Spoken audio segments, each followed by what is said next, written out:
Hola, hola, amado ser infinito. ¿Qué tal? ¿Cómo te va? ¿Cómo te la estás pasando? Espero que súper bien. Bienvenido al día 6, leyendo nuestro libro, Señor, quítame lo bruto. Y vamos a empezar leyendo la oración que nos comparte la autora al inicio, que nos dice, Señor, no entiendo, no entiendo qué es lo que pasa. Pero sé que si tú estás a cargo, todo, todo está bien. Aun cuando no pueda entenderlo, Señor, yo confío en ti. Y ayer nos quedamos en que íbamos a tomar una decisión. Juan Salavim decidió tomar una decisión, que a partir de ahí iba a cambiar su vida, y era la decisión de ser mejor persona. ¿Tú ya tomaste tu decisión? Vamos a continuar entonces leyendo qué hizo Juan Salavim después de tomar la decisión. Se llama El equipaje. Juan Salavim sintió el impulso de alejarse de todo aquello que le recordaba sus pérdidas y fracasos. Quiso despedirse de su familia, pero se detuvo en seco cuando se percató de que la casa se encontraba vacía. Sus hijos y su esposa no se encontraban. Juan Salavim experimentó la angustia y la desesperación como nunca. No recordaba cuándo y a dónde habían partido. Ni siquiera recordaba haberse despedido de ellos. No sabía dónde buscarlos, a quién llamar para saber sobre su paradero. Como loco les buscaba por cada habitación, por cada rincón de la casa vacía, que hablaba de frío y soledad como un viejo castillo abandonado que lo hacía sentir prisionero, como un condenado encarcelado en viejas mazmorras, encadenado a un grillete que le desgarraba hasta el alma. Un grillete que le ataba tan fuerte como su pasado. Y el castillo, o lo que aparentaba ser un castillo, que a pesar de parecer inmenso, le aprisionaba, le asfixiaba, como una lápida cargada a la espalda durante una eternidad. Todo a su alrededor parecía una fantasía sacada del Averno. Cada rincón olía a miedo y gritaba ausencia y soledad. Todo parecía sacado de un cuento de horror. Lo único real, la verdad contundente que estaba frente a Juan Salavim, era que su familia no se encontraba en casa. No obstante, todas las cosas de ellos, sus pertenencias, los closets repletos, los juguetes abandonados en la sala y el jardín, le hacían suponer que tenía que regresar. Pensó en prepararse un café y esperar su regreso para hablar. Había tantas cosas por aclarar, tantas otras por cambiar. Pero Juan Salavim tenía miedo, miedo de tenerlos frente a frente, miedo de prometer cambios como tantas otras veces y de volver a caer, de volver a fallar.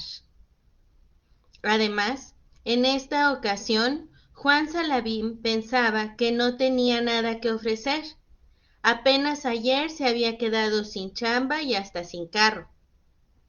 Juan Salavim experimentó tal angustia que, corriendo, se dirigió hacia donde tenía su guardadito de píldoras y alcohol, pero esta vez, al tenerlas en sus manos, su primer impulso fue vaciarlas en la taza del baño.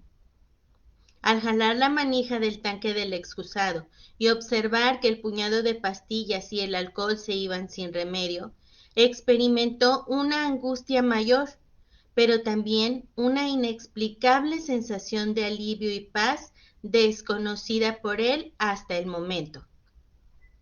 Era como si se hubiera liberado de lápidas y piedras cargadas en la espalda por toda una eternidad. Ese vacío había que llenarlo con algo. En medio de su confusión y dolor, pensó en hacer su equipaje. Quería alejarse de ese lugar donde cada espacio le reclamaba sus continuas y prolongadas ausencias, su estar y no estar, su indiferencia y hastío. Juan Salabim quería fugarse aun cuando solo fuera geográficamente. Juan Salabim tenía miedo de que los muros hablaran, de que le reclamaran sus ausencias y hasta los pensamientos que había cobijado en sus breves estancias en lo que su esposa y sus hijos llamaban hogar. Casi sin darse cuenta, Juan Salabim se encontraba sacando enormes maletas de su armario, trajes, corbatas, diversos artículos de tocador. Todo lo hacía como automáticamente. A él no le costaba ningún esfuerzo empacar, estaba tan acostumbrado a viajar. Pero esta vez, Juan Salabim se detuvo como frenado por un rayo. Se dio cuenta que todas esas cosas que tenía frente a sí mismo, en esta ocasión, no le servirían más que de estorbo. Esta vez el viaje que iniciaba era diferente. Todas esas cosas ostentosas y lujosas no le servirían más que de carga, una carga más de las que ya no podía, no quería soportar. Como autómata, Juan Salabim se dirigió hacia el piso superior donde se encontraba el cuarto de Tríquez. Con inseguridad abrió la puerta de este. Ahí se encontraban almacenados cuadros y muebles viejos. Había también un viejo baúl de regular tamaño que su madre, antes de morir, le había entregado a él en propia mano, cuando él apenas era un niño. Sintió vergüenza al percatarse de que jamás había abierto ese legado que, con el solo hecho de verlo, le traía tantos recuerdos, recuerdos de una niñez perdida. Destacaban aquellos que poblaban su mente, desde la muerte de su madre, en que temporalmente tuvo que dejar la escuela para ponerse a trabajar y así ayudar a su familia, hasta aquellos que se perdieron en su niñez. Tener el cofre frente a sí le traía tantos recuerdos como el hecho de jamás haber querido abrirlo. Hoy reconocía que la verdad siempre le había dado miedo enfrentar el ayer. Cuando su madre murió, sintió rabia, coraje, que le causaba mucha culpa, pues aun cuando en su limitado razonamiento de niño comprendía que ella había muerto, en su corazón infantil solo había reclamos y reproches por esa ausencia que le desgarraba el alma, que le partía el corazón. El Juan Salabim de aquel entonces se sentía abandonado y traicionado por ese ser que tanto amaba y que mayor falta le hacía cuando él apenas era un niño de escasos 10 años de edad. Y a decir verdad, le había hecho falta cada día de su vida. Había también en ese lugar muchos recuerdos y juguetes de sus hijos, de cuando eran más pequeños. Al tener aquellos objetos tan cerca, Juan Salabim experimentó la sensación de un balde de agua fría que recorría todo su cuerpo, como si escuchara un reclamo silencioso que le recordaba que él también había abandonado a sus hijos. Y él ni siquiera tenía la excusa de estar muerto, ¿o sí? ¿Acaso estaba muerto y él mismo lo ignoraba? Como un niño pequeño, Juan Salabim se sentó en el piso y, desolado con las manos en el rostro, comenzó a llorar. La habitación le pareció oscura y triste, y se vio a sí mismo, como tantas veces de niño, en una habitación fría y oscura donde había llorado sus miedos, sus culpas y vergüenzas, cuando tantas veces había necesitado la presencia de alguien amoroso, alguien que le hiciera sentir importante, que le hiciera saber que todo estaba bien, cuando sus gritos silenciosos no eran escuchados por alguien, cuando sus propias lágrimas eran su cobija y el miedo su compañero constante. Como si volviera a experimentar la pena de aquel entonces, Juan Salavim detuvo su llanto y se puso de pie. Bien que había aprendido que los hombres no deben llorar. Con los ojos aún nublados por el llanto, percibió en un rincón la imagen de una alforja parecida a la maleta que usan los carteros, y sin pensarlo gran cosa, la colocó en su hombro y como por inercia comenzó a llenarla con objetos que a simple vista parecían absurdos. Un discreto y raído costal de lona que contenía 7 canicas, cada una de color diferente como los colores del arco iris, y una más grande y bonita que parecía una diminuta bola de cristal en la cual se reflejaban todos los colores. Un viejo palo de escoba que en sus años de infancia había servido de corcel. Juan Salavim recordaba que con el tiempo ese palo había sido recortado a la mitad y además pulido y barnizado para pegarle a las piñatas en las posadas decembrinas que se realizaban en su casa y que su esposa había intentado convertir en tradición. Estos recuerdos le habían hecho sentir mal una vez más a Juan Salavim, pues se percató de que él siempre tenía algún buen pretexto o una buena excusa para estar ausente en las posadas de los niños y en las reuniones familiares que tanto le aburrían. Como queriendo justificar sus ausencias, intentó convencerse a sí mismo de que esas fechas eran temporada de brindis, relaciones y negocios, francachelas y desmanes. Le gritó en silencio su propia conciencia. Juan Salavim prefirió evadir aquellos recuerdos que lo embargaban de culpabilidad y vergüenza, e instintivamente estiró la mano para guardar en su alforja una espada de plástico que durante algún tiempo había sido el juguete preferido de su hijo mayor. Recordó cuántas veces lo había invitado a jugar con ella, mismas que sistemáticamente había rechazado porque tenía cosas más importantes que hacer o porque se moría de sueño y cansancio. Como una luz, los recuerdos poblaron su mente. Como una película antigua, comenzaba a observar cuando Juanito, su hijo mayor, se enfrentaba a monstruos y fantasmas imaginarios empuñando la famosa espada a la que él mismo había bautizado como la espada del valor y la verdad, con la que el niño se sentía valeroso e invencible.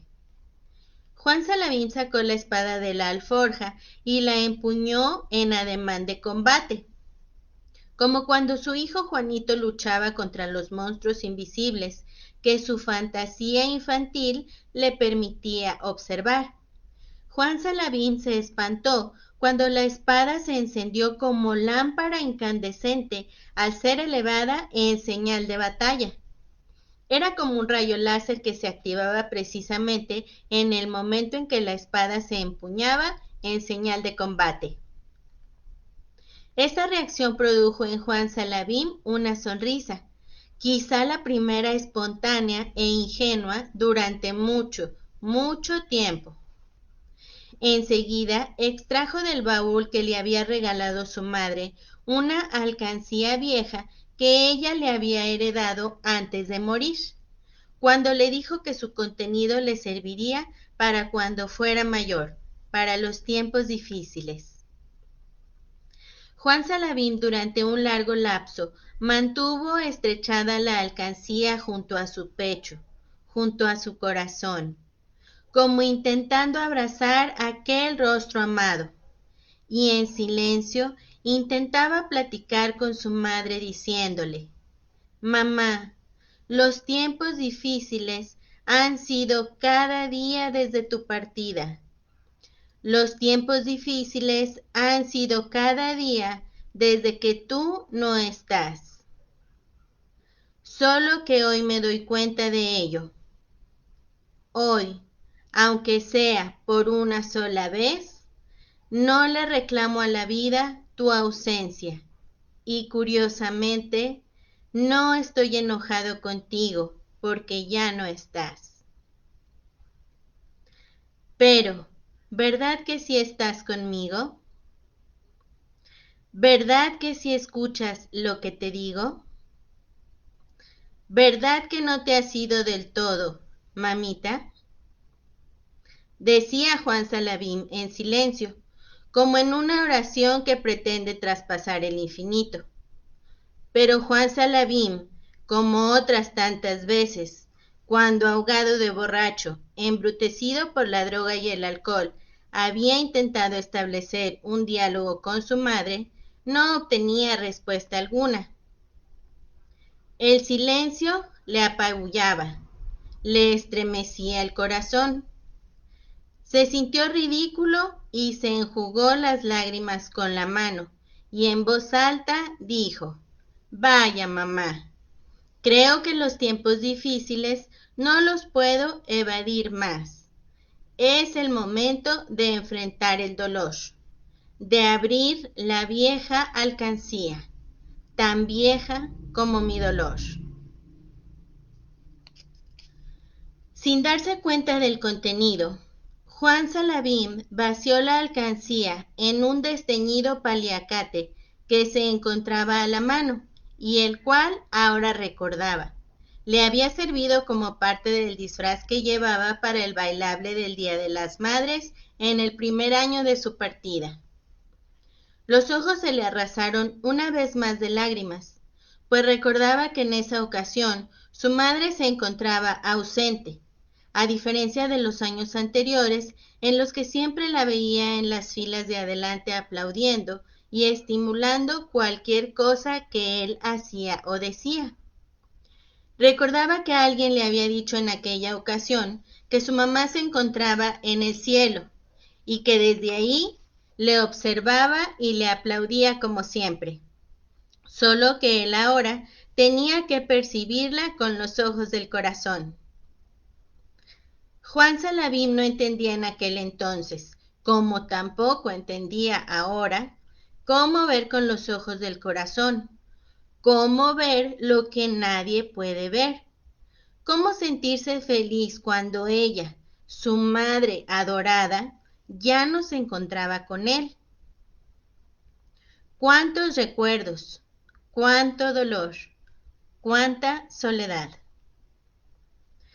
Juan Salavim ya no quiso seguir recordando. Se apresuró a revisar la alforja que le servía de equipaje y se percató de que este era un tanto extraño, pero en realidad era más extraño lo que estaba experimentando, y más aún el viaje sin rumbo definido que pretendía realizar. Antes de dirigirse a la salida pasó por la cocina y tomó algunas frutas, un pedazo de queso y galletas para guardar en su alforja. También empacó algunas botellas de agua. Ya para salir, Juan Salavim dedicó unas breves líneas a su esposa e hijos, a las que agregó el cheque con el que lo habían indemnizado y otro por la cantidad íntegra que a lo largo de mucho tiempo él había guardado en el banco y que nadie más sabía de su existencia. Una vez más Juan Salavim se sintió mal, pues a pesar de que la cantidad que le dejaba a su familia era importante a nivel material, su corazón le decía que eso que les dejaba era demasiado poco, era nada en realidad. Juan Salavim sintió que la conciencia le recriminaba el abandonar de esa manera a su familia, pero, como si tratara de justificar su decisión, Juan Salavim decía para sí mismo: ¿acaso no le había abandonado ya desde hacía tiempo? Creo que por esta ocasión no les abandono del todo, pues a pesar de mi ausencia física, a la que ya deben estar acostumbrados, por primera vez me los llevo en cada pensamiento y en mi corazón. Por primera vez reconozco y acepto que ellos son lo más importante en mi vida, que son lo que más amo, mi razón de existir. Pero ya no quiero dañarlos más. Ya no quiero hacerlos sufrir más. Ya para salir, Juan dirigió los pasos hacia su recámara y tomó la fotografía en la que se encontraban juntos los cuatro, su amadísima esposa y los hijos de su corazón junto a él. Era la clásica foto familiar que un día Eva, su esposa, se las había ingeniado para que posaran juntos en un cumpleaños de él, ocasión que, como tantas veces, ella había querido festejar, pero que él bien se las había ingeniado para escapar. Solo quedaba el recuerdo de aquel fallido intento en esa fotografía, que ahora era su más grande tesoro, mismo que colocó con sumo cuidado en la bolsita secreta de la alforja que le servía como portaequipaje. El equipaje que más parecía el equipaje de un niño dispuesto a jugar que el de un hombre que había tomado la decisión de convertirse en una mejor persona, de transformarse en un hombre de verdad. Y bien, ¿qué me cuentas? ¿Qué te llevarías tú de equipaje para empezar este nuevo viaje? Es un buen momento para hacer reflexiones sobre qué has estado cargando que tal vez ni siquiera te has dado cuenta y que si lo soltaras te dejaría avanzar más libremente y te dejaría ver lo que sí es realmente importante para ti. Y también cuánto enojo has tenido contenido en ti, que también sería bueno reconocer para que lo puedas soltar. ¿Cómo podemos soltar el enojo? Reconociéndolo. ¿Cómo podemos empezar a soltar cualquier emoción? Reconociéndola. Parece raro. Muchas veces queremos que sea un proceso que lleve más pasos, pero empieza a practicarlo y verás. La conciencia hace milagros. Muchas gracias. Saludos, Amelia. ¿Qué tal, amiguita? Y nos despedimos por hoy. Hasta mañana. Que todo siga llegando a ti con total facilidad, gozo y gloria. Que sigas pidiendo por más, cómo puede mejorar esto y que las bendiciones sigan fluyendo infinitamente hacia ti en perfecta paz. Hasta luego. Bendiciones infinitas y que la paz sea en ti.